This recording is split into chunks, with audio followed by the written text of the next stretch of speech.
కనబడుతుంది. యవనస్తులు తప్పక త్రొట్టిల్లుదురు. తప్పక తొట్టిల్లుదురు అంటే పడిపోతారని అర్థమా? తెలుగు వచ్చా మీకు? హైదరాబాద్ వాళ్ళకి ఇదొకటండి. వాళ్ళ తెలుగు వాళ్ళకి తెలుగు రాదు. సగానికి సగం అర్థం కాకపోవడానికి ఏంటంటే తెలుగు వాళ్ళకి తెలుగు రాదు.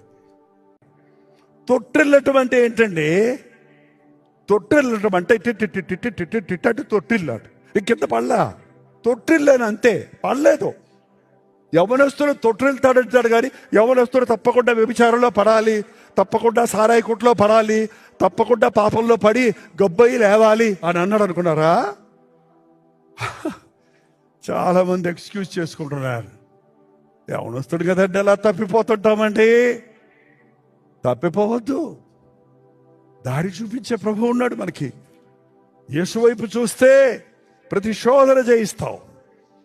పడకుండా కాపాడేవాడు ప్రభు, పడకుండా కాపాడేవాడు ఆయన. దావీదు అనేక సార్లు అనేవాడు, కన్నీరు విడవకుండా నా కన్నుల్ని, జారి పడకుండా నా పాదములను, మరణం నుండి నా ప్రాణమును కాపాడేవయ్యా. అవును, నీ కన్నులను కాపాడుతాడు ఆయన, పాపపు ఆశలతో నింపుకోకుండా.